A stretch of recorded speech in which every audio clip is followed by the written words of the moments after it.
গিয়ে জিজ্ঞাসা করলো, কি অবস্থা এখন রোগীর? ডক্টর ফাইল চেক করতে করতে বললেন, প্লিজ আপনারা আমার চেম্বারে আসেন, বসে কথা বলি। ডক্টর ফাইল চেক করে খুব স্বাভাবিকের ন্যায় বললেন, রোগীর যে ক্রিটিক্যাল অবস্থা, বেঁচে থাকবে হয়তো আশা করা যায়, তবে প্যারালাইজ হয়ে বেঁচে থাকবে। আমার মনে হয় এরকম ভাবে বেঁচে থাকা আর মরে যাওয়া একই কথা। আদিল শান্ত গলায় বলল। আচ্ছা, আমরা যদি দেশের বাইরে নিয়ে যাই তাহলে কেমন হয়? ডক্টরের সহজ সরল স্বীকারোক্তি। আপনারা চাইলে নিয়ে যেতে পারেন, আমি নিষেধ করব না, তবে আমার পার্সোনালি মনে হয় কোনো লাভ হবে না, আর রিস্ক বেড়ে যাবে। আপাতত মাসখানেক তো হসপিটালে থাকতেই হবে। এখন আপনারা যা ভালো মনে করেন। আদিল আর কথা বাড়ালো না, উঠে দাঁড়ানো আশরাফ শিকদারকে নিয়ে সোজা পায়ে বেরিয়ে আসলো হসপিটাল থেকে। আব্দুল মামুন পিরো বিষয়টা খেয়াল করলো। হসপিটাল থেকে বের হওয়ার সাথে সাথে প্রেস মিডিয়া ঘিরে ধরলো। স্যার স্যার সবার এমন চিল্লাচিল্লি দেখে আদিল বেশ বিরক্ত হলো। পুলিশ যেন তাদেরকে আটকাতেও পারছে না, তাই আদিল বেশ চেঁচিয়ে বলল, সমস্যা কি আপনাদের? প্রশ্ন থাকলে শান্তভাবে করেন, এমন অসভ্যের মতো চিল্লাচিল্লি করছেন কেন? আদিলের কথা সবাই বেশ অপমানিত বোধ করলো, আর এক এক করে সবাই প্রশ্ন করতে লাগলো। স্যার, আপনার ভাইকে কে বা কারা মেরেছে কিছু জানতে পারলেন? আপনাদের কি ব্যক্তিগত কোনো শত্রু আছে? আদিল কিছুটা অল্প হেসে উত্তর করলো, না, এখনো পর্যন্ত কারা মেরেছে আমার ভাইকে তার সন্ধান এখনো পাইনি। আর হ্যাঁ, আমাদের ব্যক্তিগত শত্রু থাকবে, এটাই স্বাভাবিক, তাই না? আদিল ব্যাস এতটুকু বলে চলে আসলো গাড়িতে আশরাফ শিকদারকে নিয়ে। আশরাফ শিকদার কিছুটা চিন্তিত গলায় বললেন, কে করতে পারে এমন? আমার তো এমন শত্রু ছিল না।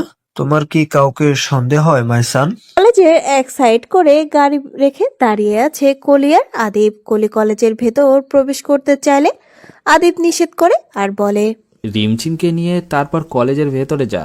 যদি রিমঝিম আবার হারিয়ে যায় তখন আবার আমার কি হবে? কলি ফিক করে হেসে দিয়ে বলে, ও যদি বাসা থেকে কলেজ পর্যন্ত আসতে পারে তাহলে কেন কলেজ গেটের ভিতরে গিয়ে কলেজে ঢুকতে পারবে না? তা হারিয়ে যাবে তোমার এমনটা কেন মনে হলো ভাইয়া? আদিব কপাল কুঁচকে ফেলল। তুই কি সায়েন্সের স্টুডেন্ট? কলি একটু ভাবে নিয়ে বলল, হ্যাঁ, তুমি এটাও জানো না? এই জন্য তোর মাথায় এত গোবর। কলি রাগে কটমট করতে লাগলো আর বলল, তুমি যে ডাক্তার হয়েছো তোমার কোন সাবজেক্টে? এখন নিশ্চয়ই বলবা না যে তুমি অনার্সের স্টুডেন্ট ছিলে। আদিব যেন টুস করে ধরা খেয়ে খেল। সে নিজেই তো একজন ডক্টর, তাহলে আদিব কলিকে কি উত্তর দেবে ভাবতে লাগলো। তখনই হুট করে কোথা থেকে যেন রিমঝিম এসে হাজির। রিমঝিম কলির কাছে এগিয়ে বলল, এখন ওইখানে দাঁড়িয়েছিস কেন? আর মাত্র 15 মিনিট আছে, চল ভিতরে তাড়াতাড়ি। আদিব কপাল কুঁচকে ফেলল। কার জন্য সে এতক্ষণ দাঁড়িয়েছিল তাকে ইগনোর করে ভেতরে যাওয়া হচ্ছে। আদিব কর্কট গলায় বলল, এই মেয়ে, তোমার নম্বরটা আমাকে দাও। জি ভাইয়া। নম্বরটা দাও আমাকে। রিমঝিম ছোট কথায় উত্তর করলো, আমি তো ফোন চালাই না। আদিবের ছোট মনটা যেন আবার ভেঙে গেল। আদিব আর পেছালো না, বরং বলল, তোমার আম্মুর নম্বর দাও। রিমঝিম মাথা নত করেই বলল, আমার তো নাম্বার মুখস্থ নেই। আদিব কপাল চাপড়ে বলল, শালার কপাল, সব সময় আমার সাথেই কেন এমন হয়? আর কতগুলো দিন আমি সিঙ্গেল থাকবো? তুমি যাও, আমি ঠিক ম্যানেজ করে নিব। রাত 8টার পর এরা টেবিলে বসে পড়াশোনা করছে। সামনেই ফাইনাল এক্সাম। কিছুদিন কলেজে না যাওয়ার ফলে পড়াশোনায় অনেকটাই পিছিয়ে গিয়েছে। অহনা শিকদার একবার চেয়েছিলেন ইরার সাথে কথা বলতে। ইরা পড়তে বসেছে দেখে কথা না বলে বরং তিনি 1 কাপ কফি দিয়ে চলে গেছেন নিজের রুমে। সারাদিন অক্লান্ত পরিশ্রমের ফলে মাথাটা ঝিমঝিম করছে। আদিলের পরিহিত ব্ল্যাক কোট হাতে নিয়ে রুমে প্রবেশ করতে ইরা অল্প তাকে আবার নজর দিল পড়া টেবিলে। আদিলের মুখে অতিরিক্ত চিন্তার ছাপ। আদিলকে দেখে ইরা কিছুটা মিটমিট করে হাসলো। আদিল সোজা হেঁটে গেল ইরার দিকে। টেবিলের ওপর রাখা কফিতে চুমুক দিতে দিতে বলল, তোমার ফোন বের করো রাইট নাও। ইরা কিছুটা চমকে উঠল, বেশ দ্বিধাবোধ করেই বলল, কিসের ফোন? আদিল চায়ের কাপটাকে ছুঁড়ে ফেললো ফ্লোরে, রাগে রিরি করে বলল, তুই আমার পেছনে লাগলি কেন? আমি তোর স্বামী হই, ঘরের মানুষ হই, আমাকে শত্রু বানিয়ে দিলি। ইরা চুপ করে আছে, কথা বলছে না। তা দেখে আদিল আরো ক্ষিপ্ত মেজাজ হারিয়ে বলল, তোর সাহস হলো কিভাবে আমার পেছনে কলকাঠি নাড়ছিস? এখন মনে হচ্ছে তোকে জানে মেরে দেই।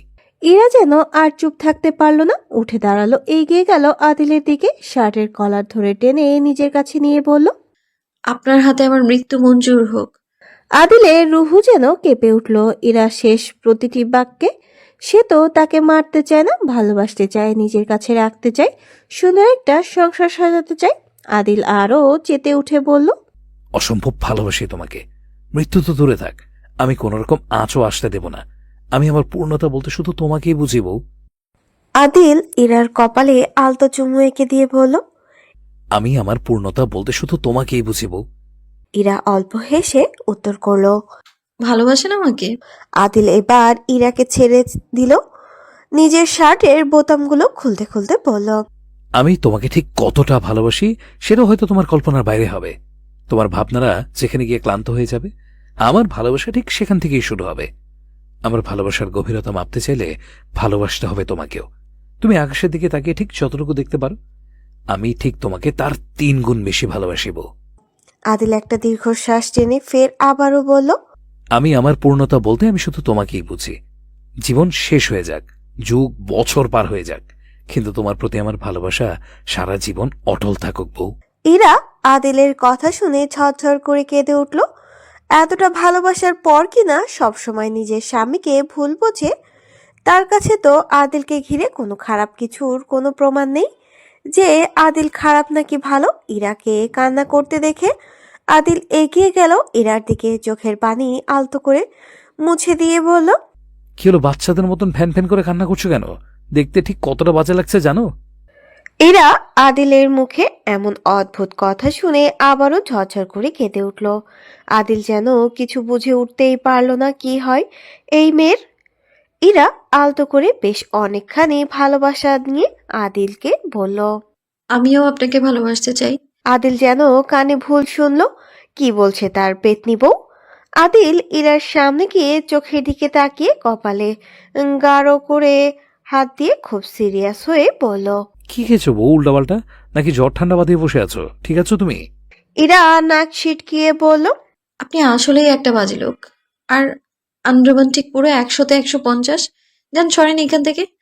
আদিল মিষ্টি করে হেসে বলল, তোমার মুখে এত মিষ্টি কথা আমার পোষায় না বউ। তিতা কথাটাই বেশ মজা লাগে শুনতে। বেশি মিষ্টি কিন্তু ডায়াবেটিসের জন্য ভালো না। তাছাড়া আমাদের বংশে আবার ডায়াবেটিসের সংখ্যাটাও একটু বেশি কিনা। ইরা আদিলের দিকে তাকিয়ে মুচকি হেসে বলল। ঠিক আছে, মিষ্টি করে আর কিছু বলবো না আপনাকে। বলতে বলতে ইরা এগিয়ে গেল আদিলের দিকে। কিছুক্ষণ আগে যে শার্টের কলার টেনে ধরে রেখেছিল সেই শার্টের বোতামগুলোকে খুলতে লাগলো। একটা একটা করে শার্টের বোতামগুলোকে খুলে ফেললো। ইরা একবার নজর বুলিয়ে নিল আদিলের প্রশস্তবান বাহুর ওপর। আদিলের উন্মুক্ত বাহুর দিকে তাকাতেই ইরা মনে মনে আওড়ালো, এত জিম বডি দিয়ে কি হয়? সেই তো 6 ফুট মানুষ হয়ে 5 ফুট 5 ইঞ্চি মেয়ের কথাতেই উঠতে বসতে হয়, তাহলে লাভ কি? বলেই ইরা ফিক করে হেসে দিল। আদিল ইরার হাসির কারণটা হয়তো বুঝতে পারেনি, তবে ইরাকে 2 হাতে ঝটকা টানে নিজের কাছে ইরার কোমর টেনে নিয়ে বলল, এত নজর দিবেন না ম্যাডাম। আমার সবকিছু শুধু আমার বউয়ের জন্য। আর বউ যে পরিমাণ জেলাস আমাকে নিয়ে, কেউ যদি আমার দিকে বাঁকা নজরে তাকায় তাহলে কিন্তু আমার বউ আপনার খবর করে দেবে ম্যাডাম। ইরা অল্প হেসে উত্তর করল। তাহলে আমি কে? আদিলের সহজ সরল উক্তি। সত্যি তো? তাহলে আপনি কে? ছাড়ুন আমাকে, এইভাবে দাঁড়াবেন না প্লিজ। আমার বউ দেখলে মাইন্ড করবে। ইরা সত্যি সত্যি ছেড়ে দিল আদিলের শার্ট। আদিল থেকে নিজেকে দূরে নিতে নিতে বলল, শিকদার সাহেব, আপনার বউয়ের থেকে পারমিশন নিয়ে তারপর আপনি আমার কাছে আসবেন। আদিল বিছানায় গা এলিয়ে দিয়ে বলল। যদি বউ পারমিশন না দেয় তখন কি হবে ম্যাডাম? ইরা বলল, তাহলে আমরা গোপনে গোপনে পরকীয়া চালাবো আপনার বউকে না জানিয়ে। তাহলে কেমন হবে শিকদার সাহেব? আদিল বলল, আমার বউ অনেক অনেক সুন্দর। আর জানো, সে খুব ডেঞ্জারাস। যদি জানে আমি পরে গিয়ে করি তাহলে আমাকে জানে মেরে দেবে। ইরা নিজের চুলে হাত খোপা করতে করতে বলল, ছি, নিজের বউকে এত ভয় পান? অনেক ভয় পাই, ভয় বিড়াল হয়ে যাই। ইরা ফিক করে হেসে ফেলল আর বলল, সত্যি আপনি একটা নাটকবাজ। সেম টু ইউ বউ। ইরা যেই রুম থেকে বের হয়ে চলে যাবে তার আগেই সারাদিন মাথার ঘুরঘুর করা একটা প্রশ্ন মনে আসতেই আদিলকে জিজ্ঞাসা করলে। আমাকে বিয়ে করার একটা রিজন বলেন। এসব ফালতু প্রশ্ন করার এটা কি কোনো সময় হলো? ইরা গাল ফুলিয়ে বলল। বলতে বলেছি না, বলেন। এখন মনে পড়ছে না, মনে পড়লে অবশ্যই তোমাকে বলবো। ইরা মুহূর্তেই রেগে গিয়ে বলল। তাহলে আমি বলি, আপনি কেন বিয়ে করেছেন আমাকে? আদিল বলল। Not interested. ইরার হাতের কাছে টেবিলের ওপর থেকে একটা বই ছুঁড়ে মারলো আদিলের দিকে আর রাগে ফুসফুস করতে করতেই বলল। আমি আপনাকে থাপ্পড় মেরেছিলাম, তার প্রতিশোধ নেওয়ার জন্য আমায় বিয়ে করেছেন। আমার আর আমার আব্বুর চেয়ারম্যান যাতে করে আপনি নির্বাচনে দাঁড়ালে সুবিধা করতে পারেন, তার জন্যই বিয়েটা করেছেন, তাই না? সুবিধাবাদী লোক একটা। আদিল ইরার কথা শুনে ফিক করে হেসে দিল। আদিলকে হাসতে দেখে ইরাও হেসে ফেলল। সাধারণ হাসির মতন নয় আদিলের হাসি, দেখতে অসাধারণ লাগছে। আদিল খুব বেশি হাসে না, মুখটাকে বাংলা পাঁচের মতন লাগে, তবে হাসলে বেশ অনেকটাই সুন্দর লাগে। আদিল বলল। আমার বউ তো বুদ্ধিমতী, আমি তো এটাই জানতাম। ইরা একটু ভাব নিয়েই বলল। হুম, আমি তো বুদ্ধিমতী। বুদ্ধিমতী কিভাবে হলে? প্রশ্ন তো করছো মূর্খের মতন। আপনি মূর্খ। আদিল তর্কে জড়ালো না, বরং বলল। হ্যাঁ, আমিই মূর্খ। তবে তোমার মূর্খ স্বামী কিন্তু বাংলাদেশ থেকে নয়, ইউএস থেকে পড়াশোনা করে আসছে। হুম, জানি জানি। আপনি আনসার দিন। অ্যান্সার যদি দেই তাহলে কি এক কাপ কফি বানিয়ে দেবে? ইরা 1 মিনিট ভেবে নিয়ে তারপর বলল। ওকে, ডান। আদিল বলল। যদি প্রতিশোধ নেওয়ার হতো তাহলে তো তোমাকে বিয়ে করতাম না, তাই না? বিয়ে না করে অন্যভাবে মারার জন্য অনেক টিপস ছিল, যেমন ধরো গাড়ি চাপা দিয়ে মারা, অ্যাসিড দিয়ে তোমার পুরো মুখ জ্বালিয়ে দেয়া। আমি কিন্তু এসব করিনি। কেন করিনি বলো তো? কেন? ভালোবেসেছিলাম প্রথম দেখাতেই। আর তুমি বললে তোমার বাবা চেয়ারম্যান, তার জন্য বিয়ে করেছি নিজের সুবিধার জন্য। সেখানে আমার ড্যাড স্বয়ং স্বরাষ্ট্রমন্ত্রী, সেখানে চেয়ারম্যান শ্বশুর ততটাও ভূমিকা রাখবে বলে তো আমার মনে হয় না। মিস মাথামোটা আমার বউ, যাও গিয়ে কফি নিয়ে আসো। ইরা গাল ফুলিয়ে আদিলের দিকে এগিয়ে আদিলের হাতের ঘড়িটাকে চোখের সামনে ধরেই বলল। কয়টা বাজে? আদিল বলল। 9:50। সবাই নিচে অপেক্ষা করছে রাতে ডিনার করার জন্য, আর আপনি কফি খাবেন এই অসময়ে? যান, শাওয়ার শেষ করে নিচে আসুন। কফিটা তোলা রইলো অন্য একদিনের জন্য, অবশ্যই বানিয়ে খাওয়াবো। কথা শেষ করে ইরা চলে গেল নিচে। কলির এক্সাম, তাই কলি পড়াশোনা করছে। এমনিতে এক্সাম না থাকলেও খুব বেশি পড়াশোনা করে না। এর মাঝে আদিব কয়েকবার রুমে এসেছে, কিন্তু কলির রুমে যতবার আসে তখনই কেউ না কেউ থাকে। কলি বিষয়টা দেখেও না, না দেখার মতন করে পড়াশোনা করছে। নিচে খাবার রেডি করার জন্য মায়মুনা শিকদার কলির রুম থেকে চলে গেছে। সেই সুযোগে আদিব আবারও কলির রুমে ঢুকে পড়ল। আদিব কিছু সংকোচ নিয়েই বলল। রিমঝিমের আম্মুর নাম্বারটা দে তো। পড়াশোনা বাদ দিয়ে আবার আমাকে বলিস না। আসো ভাইয়া, গল্প করি। কলির বইটা বন্ধ করে আদিলের দিকে তাকিয়ে বলল। ঠেকা পড়ছে, তোমার সাথে আমার গল্প করা লাগবে, আর তার থেকে ভালো আমি বোবা হয়ে থাকবো। নম্বরটা দিব কেন? এমনি একটু কথা বলবো, দে। রিমঝিম আমাকে একদম সরাসরি বলে দিয়েছে তোমাকে যেন কোনো রকম নম্বর না দেই, তুমি নাকি সুবিধার না। তাই? হুম। ওকে তুই কল দে, আমি রিমঝিমকে জিজ্ঞাসা করব আমি কি করছি, ওর সাথে আমাকে কেন শুধু শুধু মিথ্যা অপবাদ দিল। তোমার ফোনে তো ব্যালেন্স নাই। ঠিক আছে, আল্লাহ তোদের একদম ঠিকভাবে মিলিয়ে দিয়েছে। একজনের তো ফোন নাই, আর একজন নিজের আম্মুর নম্বরটাও জানে না। তাই তুই ফকিন্নির ফোনে ব্যালেন্সও রাখিস নাই। বাহ, তোদের কি জুটি, পুরাই কিপটা প্রো ম্যাক্স। কলি কপাল কুচকে বলল। আম্মুকে বলবো তুমি আমাকে একদম পড়তে দিচ্ছ না, ভীষণ ডিস্টার্ব করছো। আদিব কলির গাঁটটা মেরে বলল। ডাক, সাথে আমিও ডাকবো ছোট আম্মুকে। আমি তো আম্মুকে ডেকে বলবো তুমি আমাকে পড়তে দিচ্ছ না, তুমি ডেকে কি বলবা? আমি বলবো তুই আমাকে তোর বান্ধবীর সাথে লাইন করতে বলছিস, কিন্তু আমি রাজি না হওয়ায় দেখে তুই বকা খাওয়ানোর জন্য ডাকছিস ছোট আম্মুকে। আমিও এটাই বলবো। তোমার মনে হয় আম্মু বিশ্বাস করবে? অবশ্যই করবে, ছোট আম্মু জানে আমি একদম মিথ্যা কথা বলি না, বরং তুই বকা খাবি। ডাকবো আম্মুকে, দেখবি। কলি মুখটা কাদো কাদো করে ফেললো। সত্যি আমার কথা আম্মু বিশ্বাস করবে না, বরং ভাইয়ের কথা বিশ্বাস করবে। তাই কলি মায়ের বকা খাওয়ার ভয়ে নাক সিটকিয়ে বলল। তাড়াতাড়ি বলো কি বলবা। আমার তোমাকে দেওয়ার মতন আমার তেমন কোনো সমস্যা নেই। ওরে আমার সিরাজউদ্দৌলার বংশধর, কি ব্যস্তটাই না আপনি। নম্বর দে। কার নাম্বার দিব তোমাকে? রিমঝিমের আম্মুর। কলি 32 পাটি বের করে আদিবকে বলল। আমি তোমাকে রিমঝিমের নাম্বার দিব, কিন্তু আদিব খুশিতে গদগদ হয়ে বলল। রিমঝিম তো ফোন চালায় না, তাহলে ওর নম্বর কোথা থেকে দিবি? ভাইয়া সিরিয়াসলি, তুমি একটা গাধা। কলেজে পড়ুয়া মেয়ের কাছে কি না ফোন থাকবে না? তুমি এটাও বিশ্বাস করো? আদিব ভাবলো সত্যি তো কলি ঠিক বলছে। তাহলে আদিব কি বোকা বনে গেল? তাই আদিব কলিকে বলল। ঠিক আছে কলি, নম্বরটা দে। কলি ডান হাত চুলকাতে চুলকাতেই বলল। হাত চুলকানির রহস্য কি ভাইয়া? হয়তো আমার হাত তোমাকে কাছ থেকে কিছু চাইছে। আদিব মাথা চুলকাতে শুরু করলো। হাত আবার কথা বলে নাকি? আদিল কলির হাত টেনে নিজের চোখের সামনে নিয়ে বলল। তোর হাতে তো দেখা যায় মুখও আছে। কি বলতে চাই তোর হাত? বলতে বল। তুই যদি মুখ দিয়ে বলিস তাহলে লাথি মেরে তোকে ফেলে দেব। আদিব যদি সত্যি লাথি মারে সেই ভয়ে কলি নিজের হাতে লিখল। একটা নম্বরের জন্য আমি চাইলে 11,000 টাকা চাইতে পারতাম তোমার কাছে। মানে ফোন নম্বর তো 11টাই হয়, তাই না ভাইয়া? কিন্তু তুমি আমার ভাইয়া, তাই তোমার জন্য স্পেশাল ছাড়। তুমি 10,500 টাকা দিও, নম্বরটা নিয়ে নিও। আদিব বুকে হাত দিয়ে বলল। আজকে আব্বুর ডায়লগটা মনে হয় কাজে দিবে। আমি একজন স্বরাষ্ট্রমন্ত্রীর ছেলে। তুই একটা নাম্বারের জন্য এত টাকা ডিমান্ড করতে পারিস না। নাম্বারটা দে, নয়তো স্ট্রাক হয়ে যাবে। কলি 2 হাতে তালি মেরে বলল। তুমি তো বড় আব্বুকেও হার মানিয়ে দিলে ভাইয়া। যাই হোক, বাকি কম ফাঁকি।